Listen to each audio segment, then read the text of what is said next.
the science of emotions culture, the science by which we can gain mastery over the mind is Raj Yoga. Science by which you gain mastery over the emotions is Bhakti Yoga. The science by which you gain mastery over the intellect is Jnana Yoga. Science by which you gain mastery over all your actions is Karma Yoga. Yoga is the science of holistic living. Bhakti Yoga is the big missing link in our education system. We don't know how to deal with our emotions. We are tossed up and down in Asuri Sampat, Kama, Krodha, Lobha, Moha, Mada, Matsarya, anger, greed, jealousy, hatred, infatuation, arrogance. We don't know how to deal with that, unfortunately. Because we are not trained. But we have been trained to deal with our intellect, how to sharpen the intellect, how to develop our capacity to think, concentrate and develop, and many others. So consider that Bhakti Yoga is the most needed stream of yoga in our modern education system.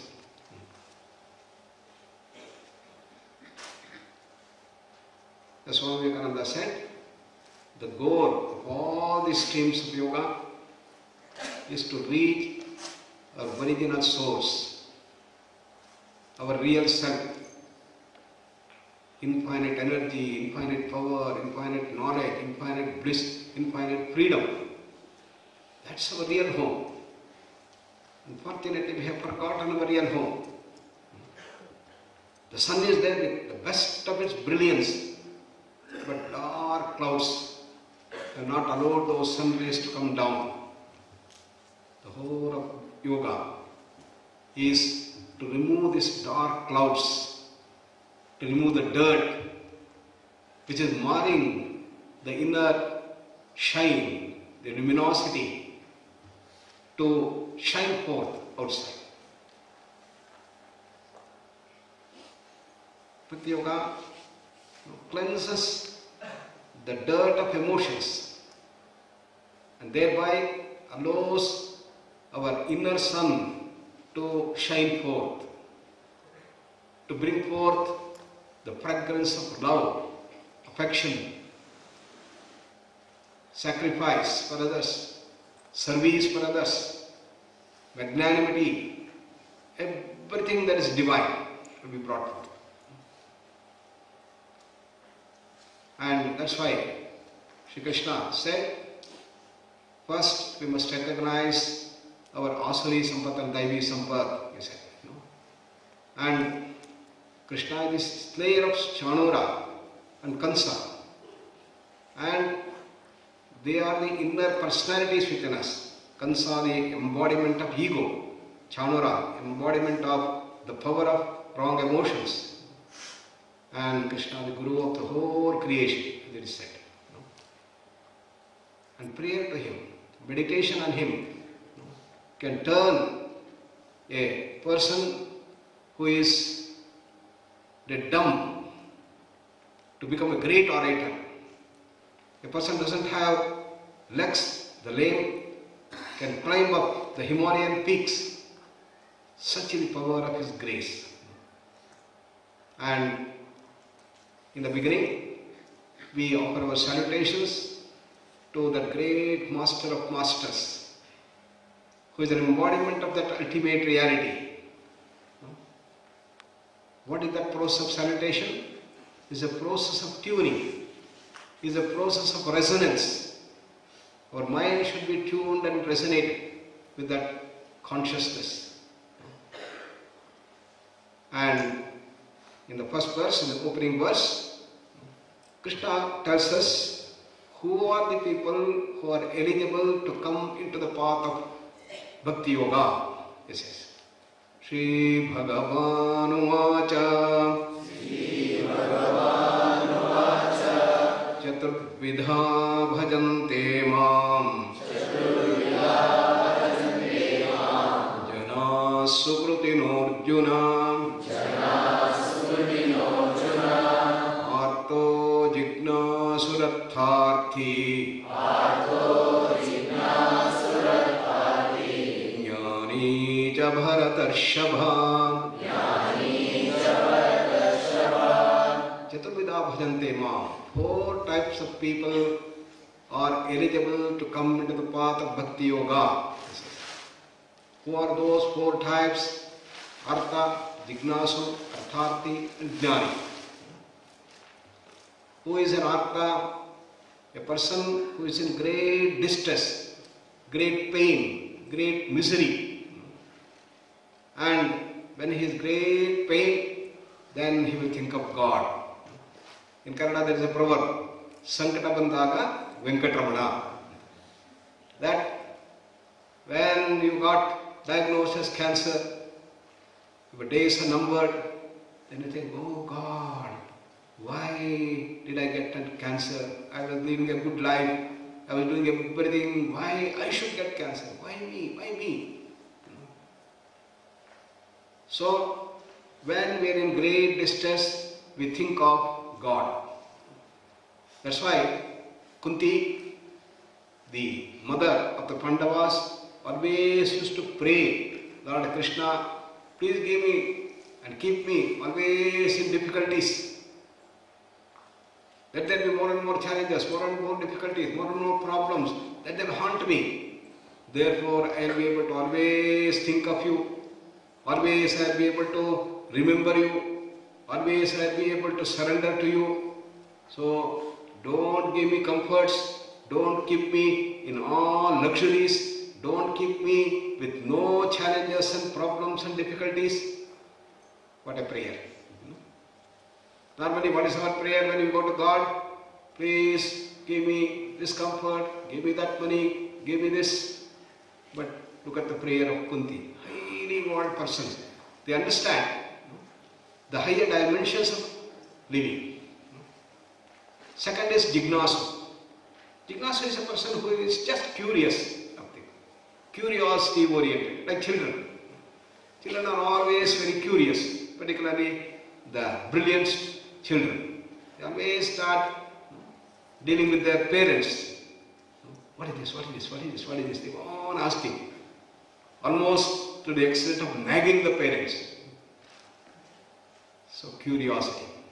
They think, what is happening here? So many people are coming for yoga nowadays. There should be something. So let me also go there and see. Just for curiosity people come. That is called Jignasu. Artharthi is a businessman. For him the whole thing, life is nothing but business, business, business. How to make more money. Nowadays, even the IT is coming down. The business has started coming down. The Silicon Valley, the West has collapsed. All the stocks have almost gone so down. So what to do, what to do? He is thinking of different ways. Nowadays yoga is coming up. 20 million people in the United States are practicing yoga. And they are opening big franchise, Vikram Yoga, the Heart Yoga. He has made a big patent and created a lot of franchise all over the world and he is making good money. So why not I also do that? Why not use yoga as a tool to make a good business out of it? Artha Arthi. He is fond of making money, therefore he is a businessman. Everything he looks at. Third type of person. Fourth type of person is a Jnani. A person who is in search of reality. A real scientist. What the goal? To search for reality. Is there a reality from this whole creation has come? Go deeper and deeper and deeper and deeper to understand. 400 years back when Newton and Descartes started, this was their search. And they completed the search of the physical universe. They understood everything about the physical world, physical universe. We know that everything is nothing but energy. We know all the laws that govern the physical universe. the classical mechanics and the quantum mechanics, everything we have understood. Now science is progressing further. Is it possible to go next to the physical world, to the biological systems? What is this that we call as life? How does a cell move by itself, change by itself, reproduce by itself? What is that intelligence that has come in the cells which are not there in the dead cell, which are not there in the mineral world, which are not there in the physical world? What is that intelligence? What is that intelligence? Is it possible to see that? This is the cell that is going on. And many of the other physicists think, okay, we want to know what is that intelligence, what is that consciousness, and so on and so forth. Science is progressing in this. That is a gnani. He is a gnani who searched for reality, the real search. And he is not bothered about the money, not bothered about name, fame, anything whatsoever. He is intensely in search of reality. I remember our Professor Emmons in Harvard University. He was getting something like $100,000 at that time. It was quite comfortable, quite nice. But he is one of the topmost scientists and great researcher. And one of the industrialists there, a very big billionaire, he came to him and said, why you are staying here getting only $100,000? Come on, I will give you $1 million per year. And I want to develop my industry. It's in the same field, combustion. So come on, join me. Then, what was the response of Emmons? Other people would have rushed if he was at Karthi. But he's a gnani. But he said, why do I need money? Now I have got enough money. I've got a good house where I stay. I've got a nice basement where I do all my laboratory experiments. And if I get more money, what I'm going to do? I'll build a bigger house. More problem to clean up. In America, there are no servants. Everything you have to do yourself. So, I'm not going to change my house. I'm very happy. Then, when I get more money, what I can do? I can take a nice Mercedes or a Rolls Royce. I can take. But then I have to drive myself. No drivers. So, now I'm very comfortable. I walk from my house to the railway station. It's about 15 minutes walk, so I get good exercise. And then sit in my train, in which there is a nice table on which I start working. It's 1 hour train journey from there to Cambridge. And therefore I will do all my work. I prepare what is to be done today. I plan and do everything. Now when I have to drive, all these things are lost. And my exercise is lost. From the railway station, I come to my university, another 1 kilometer walk. So I get good exercise. I'm keeping healthy. So what the purpose of this money that you are giving? I cannot buy the car. Then how much I can eat? I have enough to eat. Any amount of money that going to increase by eating. So please tell me one reason why I have to do. No.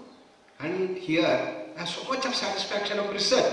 I got all the best of the students from all over the world. So when I take classes for them, it's such a great joy, great satisfaction. They ask such brilliant questions. It opens up new dimensions of my thinking. When I come to your industry, what happens? I have to work only on that particular research project on combustion that you are reading. No? So I lose my satisfaction also. No? I lose the contact of all these brilliant students from all over the world. No? So tell me one reason why should I come to you? I am not lured by your money. This is a gnani. A gnani is truly in search of that. Krishna says that all these four are eligible people. Many times we think that a person who converts yoga into a business is very bad. But look at the magnanimity of Sri Krishna. He says all these people are welcome. Because for whatever reason, they have come to this line, into the line of yoga. Maybe out of 10,000 people, maybe 1,000 people may get more interested and may take more classes. And they join our S-VYASA University. Out of them, maybe a few people will go for the master's degree. Out of them, a few people will be selected to go for the doctoral program. Like that, it's a pyramid. So nothing wrong. Therefore, All four types of people, Artha, Jignasu, Artharthi, and Gnani, are all welcome.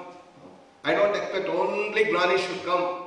Only people who have absolute faith in me, people who are really in such a reality only should come to me. Let all people come to me. Let all people come to me. Chaturvidha bhajante mam sukrutinaha. Te Arjuna. Hey Arjuna. They are all sukritis. They are all good people. If they were not good people, they would not have come to this side. How many people are coming towards yoga? No. In India? No. 115 crores, 110 crores of people. How many people come to this yoga? With all these things? Hardly maybe a few crores. What happened to others? They are immersed in their day-to-day activities. They are immersed in their business, they are immersed in other things, and they don't come to this thing. Why? That's the way. Therefore, Krishna, magnanimously, tells that let all the four types of people come to me. Artho, Jignasu, Artharthi, Gnani, Bharatarshava. And these are the four types of people who move towards me. They are eligible and they are Sukrutinaha. Sukruti, they are doing good actions.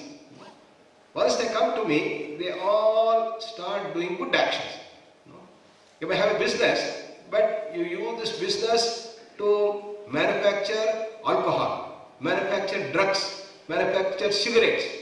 They are using all this business for wrong things. But here when they come for business, they are promoting good things. Yoga, yoga therapy, yoga for holistic health. They all come and they let them do that. Why? What is wrong in it? Therefore, Krishna has a very broad-minded approach to the whole dimension of yoga.